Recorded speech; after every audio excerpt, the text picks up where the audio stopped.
All right, welcome back to another episode of Vegas Day Drinkers Podcast, episode 10. We're going to call this one Duckworth to Hewson, the messengers you didn't know that you knew. I'm one of your hosts, Chris. And I'm Darren Benjamin, as always. Yes, and don't forget tall, dark, and repugnant. So, in this week's episode, we're going to talk a few things Vegas, as we always do. We're going to talk lots of music this week in Vegas. We're going to talk Valentine's weekend. We're going to talk Super Bowl. We're going to talk Super Bowl halftime show and a new residency that was just announced today at the Sphere. Do you know who that was? I actually do. Yeah. NKYTOB, what is it? New Kids on the Block? No. Oh. The other boy. Who's it? Oh, Backstreet Boys. Backstreet Boys. Oh, I was hopeful for the New Kids. New Kids are coming back to Park MGM later in the year. Can I tell you a really quick story about me? Absolutely. When I was a teenager, I won a Walkman. It was a pink Walkman, and I didn't have a lot of money, so I rocked that pink Walkman, and I remember listening to New Kids on the Block, rocking that pink Walkman. Really? Yeah. Hey, it was Seattle. I was only beaten once or twice. It was beaten, or you were beaten? Well. Yeah, but Backstreet Boys were just announced this morning. We're recording this on February 12th? It's Yes, midweek, sir. Wednesday. They're going to do some July dates at the Sphere, which will be the first boy band appearance, if you will, Yeah. at the Sphere. And then subsequently, New Kids on the Block added more dates, June of this year through February of next year at Park MGM. And then also just announced, too, one of your favorites, later in fall, winter, Lion King will be back at Smith Center. All right. I love the Smith Center. Have you ever seen anything there? Absolutely, yeah. I saw Neil deGrasse Tyson speak there once. It was so cool. And I've seen a number of shows. I saw SpongeBob the Musical, which, by the way, the music for that is written by a number of rock stars. Aerosmith contributed a song. I don't think the Backstreet Boys did, but I think even the Killers did. Let's look at the camera and say hello. Hi. Hello. We're eventually going to put this up on YouTube also and stream it across other video platforms because as we try and grow this mechanism, we do want you to join the Facebook Did group. you know that YouTube is still the #1 growing platform? It's amazing. And most podcasts are migrating to. Actually, more people are listening to podcasts through YouTube now. Yeah, it's something I looked at recently where there's some analytics stuff I can haven't looked at as of yet that will allow more growth. What was that? Is that your phone? Maybe. I have no idea. That's weird. Anyway, continue. All right, so this weekend just wrapped up Super Bowl 59. Obviously, I'm from Kansas City. Darren's from Seattle. Seattle's not in it, but I mean, for the fuck's sake of it, Kansas City may well not been either because it was a beating. Kansas City. Oh yeah. Sorry. I was distracted for a second there. Do you want a hug, Chris? Because I feel like you deserve one after that. I found a bottle of Maker's Mark and had some consolation on Sunday evening. I saw a video of Patrick Mahomes' dad getting drunk on Bourbon Street and getting into a brawl with some guy. I don't know. It was another former baseball player. Was it? Yeah. You saw it too then? I did. I think his name was John Rocker. I'm not as familiar with the baseball guys as I am. Does he have a Did he have a mullet? Because a guy with a name like John Rocker needs a mullet, right? He did. Record-setting Super Bowl for the sports books in Las Vegas. Yes. So there's 186 sports books across the state of Nevada. There was a record $22.1 million, surpassing the previous record of $19.7 million in 2014. When your very own Seattle Seahawks beat the snot out of the Broncos. Really? So there's something to be said about blowouts in the Super Bowl, and if you can hedge your bet the right way, then it's obviously more profitable for the casinos. Yeah, I wonder. So that was profit for the casinos. Yeah. So this year was 22 million. 11 years ago now was like just shy of like 3 million more. So what was the total bet taken in? The total money taken in? The total taken in this year was $152 million, which was down from about $30 million from last year. That's not worldwide though. That's only Las Vegas. That was just just Las Vegas. So we talked about that earlier in the week. There's obviously there was more people in town last year, so there was enthusiasm and excitement because it was the first Super Bowl in Las Vegas. In Las Vegas, yeah. Obviously that catered to have more whales coming in town. Have they announced when we're going to have another Super Bowl yet? Not as of yet. So New Orleans just passed. I believe the next one is in Los Angeles, or it flips-flops. I forget. There's another one in San Francisco, Los Angeles, or vis-a-vis, and then the one 3 years down the road hasn't been announced yet. But It's pretty much a shoe-in for Vegas. What do you think? I mean, I think before the end of the decade, yes. For sure. Sure. But yeah, so it didn't bring in the whales as much, but however, subsequently it was a record too for the Bet MGM app. So, Remember the kerfuffle last year, or was it 2 years ago, when the app went offline, like right before the game? yep. Yeah. Right. It's because one of the executives made him push out an update that wasn't tested yet, Right. and it just, oh my gosh, that was a nightmare. And much as we discussed over the weekend, the app saw more action, and with sports betting permissible in almost all 50 states, right? That people can just sit at home and bet. It's not nearly as fun as going to Vegas, but sometimes when you charge the rates that you do, it's hard to spend $400 a night when you can sit at home and just make that wager at home. Well, you can't day drink unless you go out. That's right. Well, I guess you could day drink in your living room. That's not as fun though. Did you see the rates war slash last Thursday a bit to try and drive some last minute traffic? No, I didn't see that. Yeah, so most of the casino properties on the Strip and Fremont Street were reducing rates as a last minute grab to hopefully grab some of the Californians, which is another matter of fact of way we have not been sold out. Yeah. Obviously, most people in Southern California are dealing with other issues. Well, in certain parts of LA, that's for sure. True. Last time I went to California, somebody was like, "Did you see the fires?" And I'm like, "LA is massive." Matter of fact, LA County has more people than I think like 20 states, just in the LA County area. Well, I always say, like, from the time you come across the border at San Ysidro all the way up to almost basically, Santa Barbara, it doesn't stop. Yeah. It just doesn't stop. Good news for Fox News and their subsequent service, Tubi, too. There was 127.7 million viewership for this year's game, up from 4 million last year when CBS broadcasted. Woo, way to go, Fox. Yeah. Foxy. Which is a good segue, was he talking about the Super Bowl. What did you think of the halftime show? Wow. Let me tell you, I'm not a Kendrick Lamar fan. Never really listened to his stuff, but I know a lot of people really love him, and he's probably one of the best rappers of all time. But I had no idea there was a beef between him and Drake until I went on a little deep dive, and I found out a lot of information about that show. It was pretty controversial. Like, there's actually online, there's a lot of tit for tats, between certain groups. I'm not gonna say what groups they are, but if you do go on a deep dive about that halftime show, just be prepared to see some things. As an older Gen Zer, I was not aware, and now I have been awoke, if you will. I got a question for you. Shoot. Do you think after the performance that Drake called him on his cell phone? I don't think so. And then I heard that the president left after the halftime show. After the halftime performance, Yeah, yes. yeah. And I'm like, you know what I thought to myself? I was like, I guarantee you next year it's gonna be all country and Post Malone. Yeah, perhaps. The funny thing is, I'm not that. I mean, I know the name in pop culture, but subsequently, Kendrick Lamar came to me via U2 because he did backing vocals on their songs of, I forget if it was Songs of Innocence. Innocence or Experience in 2017 for American Soul. So as the song went out, he performed on that. Now, subsequently, interestingly enough, that was one of their most popular songs now, because of the cross promotion between genres. So even though the same year on his album Damn, the song Triple X, even though U2 was cited as the performance, it was actually just Bono. So there was kind of that crossover. Yeah. Which always makes it interesting because if you consider U2 are not relevant anymore, they always seem to be on the forefront of the music culture of who's going to be relevant and somehow. Well, as the young kids, as the old people say, respect your elders. Right. And they're now elder statesmen of the music industry. That's just the way it is now. This is true too, and that made me think about when I was a younger man myself. When back in the day, I used to go to Tower Records over on Sahara. That was a great place. And spend my Tuesday afternoons. And what I think we miss in this generation is the discovery, the faction to lose yourself, to find yourself, and discover new things in music. And it was kind of interesting today because I had a feeling of grandeur, if you will, kind of doing a little deep dive as I got ready for the podcast also.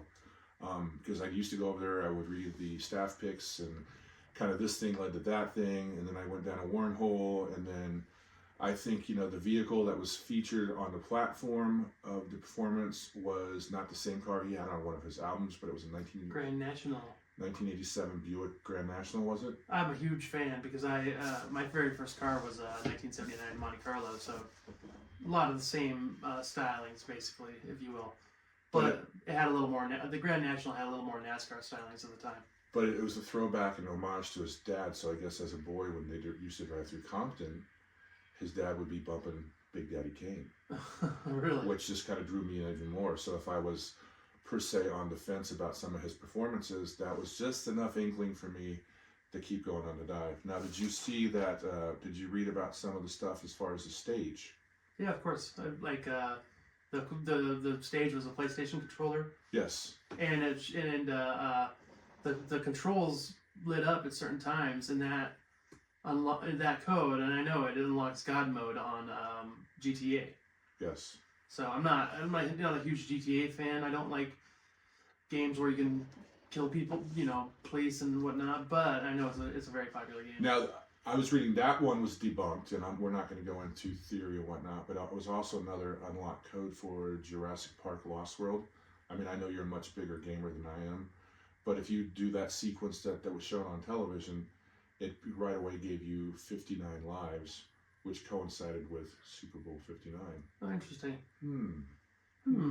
Smarter people than I. So yes, I mean his group is obviously working on a different level, and there's a bunch of you and I talk about it in shows and everything, just a bunch of Easter eggs, and if we can just make you guys aware of a couple things and kind of look deeper into it, and open up the national conversation on a Day Drinking Club podcast, mind you. Speaking of Easter eggs, what do you think of the over/under on eggs coming up for Easter?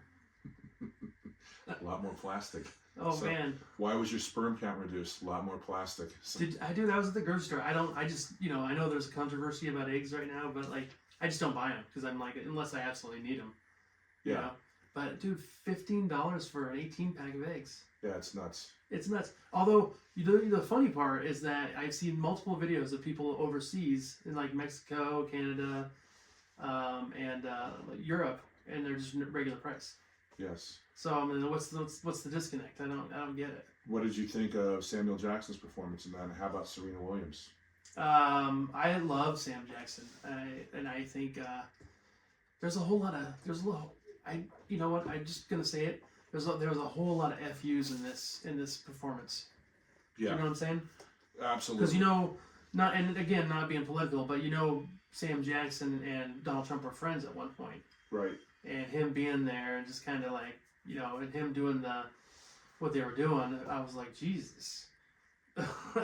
And while I was watching it live, I had no idea the inklings of this. And this is again the deep dive I went on. I was like, wow, that's crazy. Not that any of us have all the time in the world anymore, but if you do hop on the YouTube's machine, I mean, there's some stuff you can definitely watch. It's pretty entertaining and informing. And also subsequently, if we've piqued enough interest, or disinterested you at this point. Kendrick Lamar is performing May 31st at Allegiant Stadium. Really? Just in time for the summer session. Is it a sold out show? I have no idea, because I just don't, that's another thing with me. I'm very picky about sound and acoustics, especially now that we've been, had the experience of the Sphere, and there's definitely pockets within Allegiant, fine for a sporting event, but for a musical show, and if you go above, beyond a certain price point, Yeah, for sure. But then I was reading a quote too to kind of wrap up this segment of talking about the Super Bowl and the Super Bowl halftime show. Good art shouldn't be agreeable.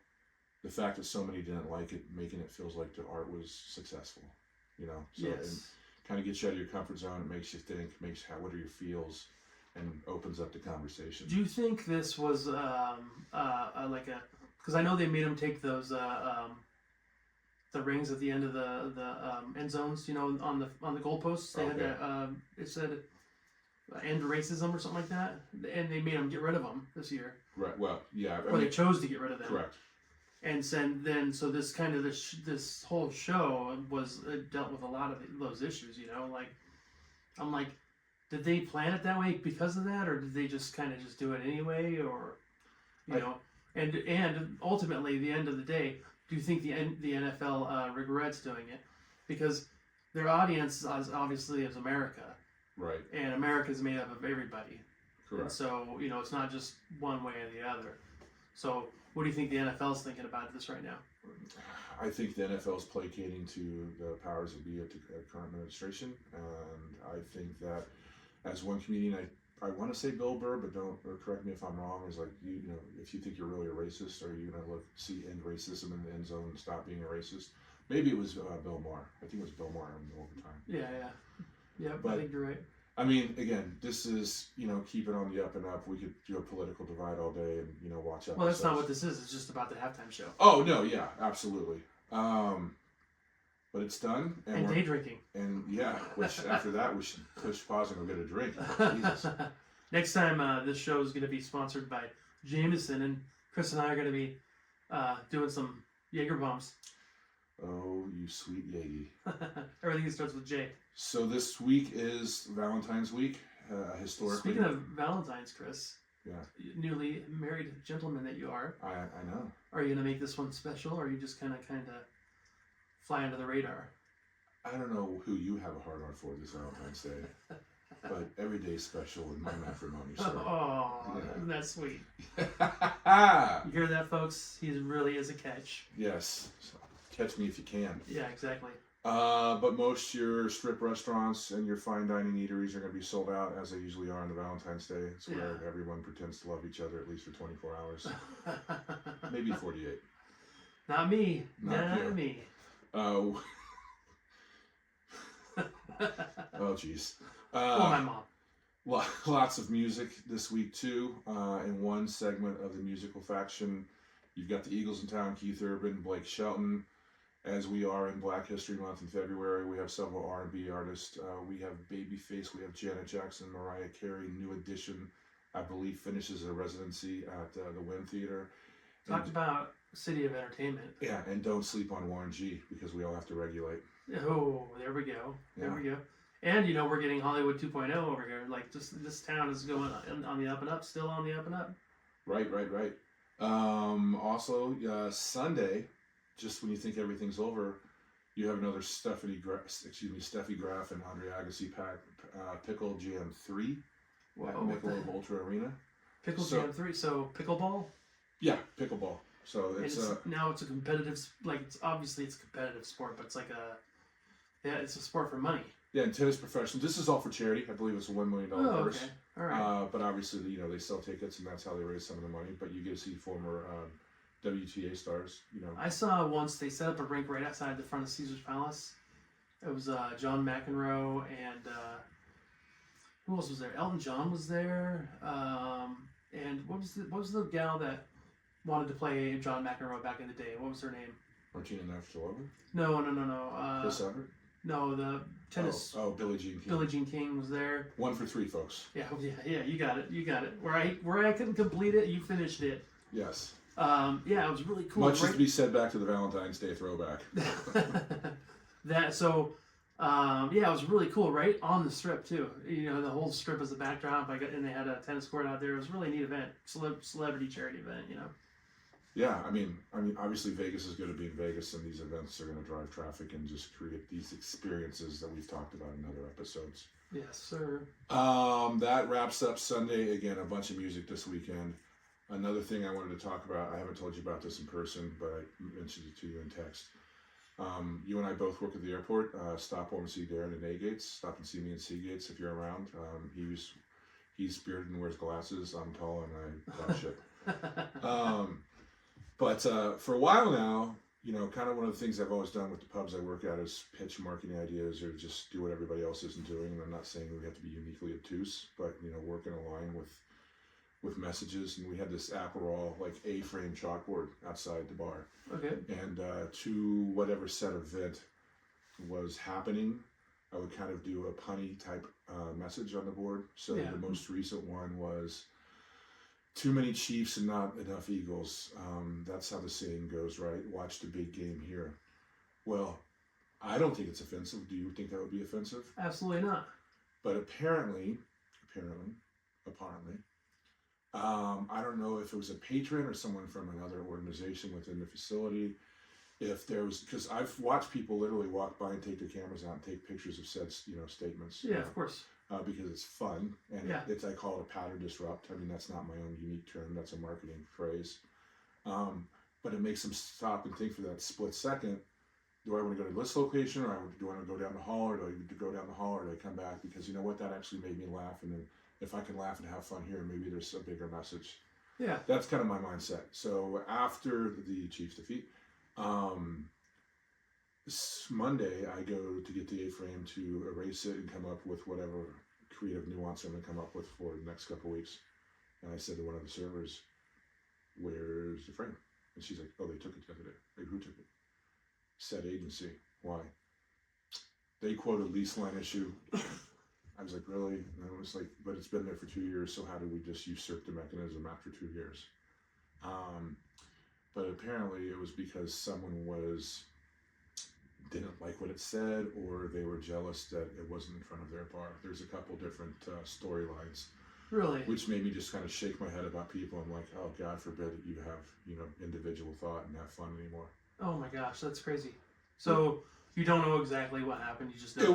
I asked management, and they weren't in the dark about it, but they weren't giving a direct answer. But it was just kind of like, okay. So was it an executive, or do you even know? It was somebody in control, airport control. Oh, gotcha. So yeah, I mean, but I don't know if a phone call was called in or whatever. I mean, that's not the best story of the week, but just, I guess the message across here is don't be afraid to be an individual. God damn it, Yeah. So yeah, I mean, we all like to use some AI now, here and again now, but still be individual and be unique, and people. You know what? That. There's always a line to be drawn. Like I say, you're just trying to have fun, but every day I watch people like vaping in the halls of the airport, even though they're not supposed to, and they just don't give a crap about anybody but themselves. That's the kind of shit you should be looking out for, not for somebody trying to have a little bit of fun. Right. Right. Exactly. I mean, it's just, and I get it. If you vape, I get it. It's tough, but there's smoking areas for that. Let's talk food and drink for a second, and then we'll get to the episode wrap-up of where we watched episode 4 of Cheers, season 1, titled Salmon 11. I got a new cocktail book I'll probably link to on the YouTube channel. All right. Maybe get a little Amazon stuff, but it's called Las Vegas Cocktails. There's 100 drinks, so I kind of flipped through there. It's a nice visual book. I haven't had this one personally yet. Is that a segue to go to our Amazon store, and if you buy anything, we make a small commission. We're getting there. Yeah. So, full disclosure. But this is called, let me read my notes here, the Jardin Fresco, and that can be had at Baracha at GVR. Like, again, I haven't had it yet, but I was flipping through the books, and it was just like something to talk about. It's a variation of a margarita. The glass would be a margarita coupe, and the garnish would be a cucumber with a sliver of cilantro. So it's a little bit of a process. You're going to take the cucumbers, the jalapeno, and some lime juice, and muddle it, and then put the tequila in there, the Casamigos tequila, the Saint Germain, and the fresh squeezed lime juice. Shake it, double strain it, so you won't have like another mesh strainer to keep the veg out, if you will. Don't want no chunks of jalapeno. Yeah, jalapeno or cilantro. And then to finish it off with, take a bar spoon inverted and pour 2 ounces of Prosecco over the top, and then garnish with the cucumber. Sounds refreshing. Yeah, herbaceous. Is that a word? Herbaceous. Yes. Yeah. We need to do maybe you guys can let us know if you're interested. Us do our own cocktail thing, once a month or something like that. It'd be kind of fun. Yeah, I mean, obviously there's a lot of people out there making cocktails, but we can sit there and open a can of beer. Cocktail hour with Darren and Chris. Right. Or Chris and Darren. So that's what C before D. Another one of the features that we work on as we expand the podcast. We'd like to hear your ideas. I'm still working on the website. I know I'm behind. But the last thing in the food scene is, just this morning too, Yelp put out that 6 Vegas restaurants made the top 100 list for 2025. It's based mostly on metrics and like how many views said site gets, and obviously Las Vegas being Las Vegas. Now this is just strictly internet, not. Correct. Okay. Correct. Gotcha. So they just look at their metrics, their analytics, their algorithm, and see. And this is like Yelp or something. Yeah. Yelp data or Google. Yeah, correct. Okay. So places I haven't heard of, and by no means am I the food critique, extraordinaire, but there's a place on Durango somewhere called Milpa, which is tortillas from fresh mesa made from imported heirloom corn. Heirloom corn. Yeah, Wow. yeah. I kind of did that myself. Does this corn drink its tea with its pinky out? Perhaps. That was the leading one. The second one was a place called Toasted GastroBrunch, which is way up there in West Flamingo somewhere. Okay. So another What place. side? When we're not hitting snooze, we might have to hit Toasted GastroBrunch. I've heard of Toasted. Okay. Yeah. And then what I would believe is a Japanese component, and they have 2 outlets here in town. It's called Hachi. And then another one is Top Did Sushi. you just sneeze? Excuse me. Hachi. Yeah, but I don't smoke. And to round it out, there's Top Sushi and Oyster 2, which I believe there's 2 outlets in the Vegas Valley also. Okay. So that was just pressed out on Yelp, on their annual list of top 100 Las places. Vegas. No, in the United States. Oh, in the United States. Yeah, so we got 6 mentions. Wow. From across the country. That's, well, you think about it. You get a social media component of Las Vegas, like let's say the Las Vegas Foodie, or the Vegas Starfish. Sure. And then you cross promote that with TikTok, and you have all these travelers that gotta come try it. They see it, they gotta try it. So it makes sense to me. Yeah, absolutely. That just means we're shining. Yeah, like a diamond. Dropping cell phone. Rihanna didn't have anything to do with I that. got a Rihanna reference in there. I got a Drake reference in there today. She didn't have anything with that. I am showing my male white privilege card right now. Let's wrap this one up with Cheers, episode 4, Salmon 11. All right. When did you watch it? About 20 minutes ago. Okay. I know. I actually watched it about two months ago. Okay. But I just rewatched it. So, I thought it was not the. It had very good highlights, but the low was kind of like I just wasn't a fan of that one. But I will say, just the story arc with Sam, it was just kind of depressing. Yeah. And I'm like when you go to a bar where everybody knows your name, you're not thinking it's going to be like wah wah wah wah. Right. But it ended on a high note. It was pretty funny. But I did love the guest stars. Now, if you're old like me, Fred Dwyer, right? Mm-hmm. He was a football player back in the day. He was He was a defensive end for the first. He went to San Diego State, I believe, and then he played.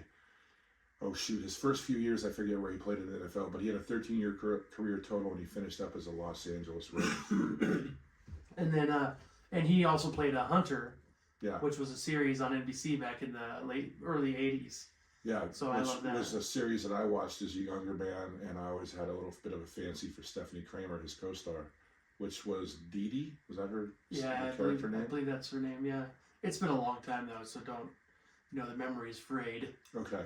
Yeah. So I was recently watching, for whatever reason, Hunter within the last year or so, because I did enjoy it as a child, and so it's a little more fresh in my mind, and it's always great how Frank Lupo, the creator and writer, could get a series wrapped up in 48 minutes. Yeah.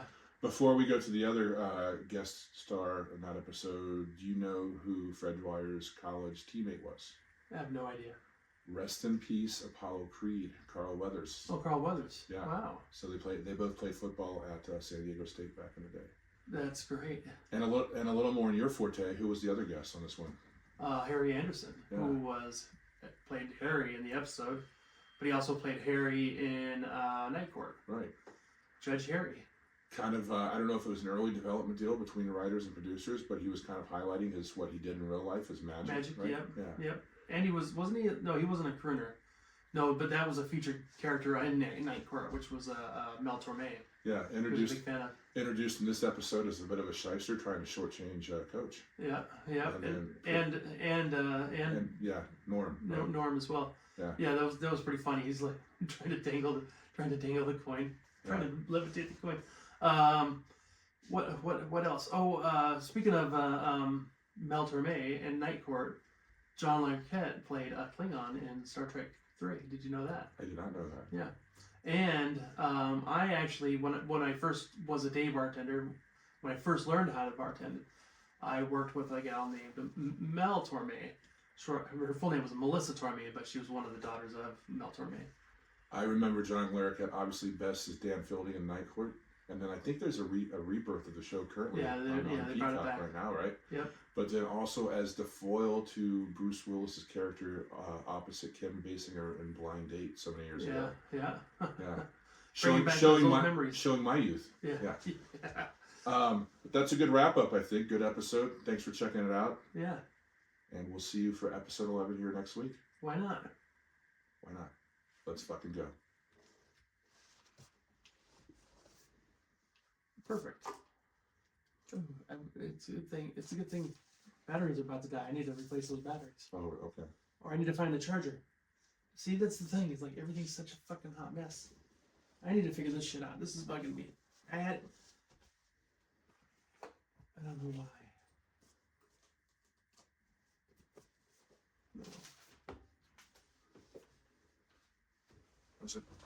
Where's my phone? Never mind.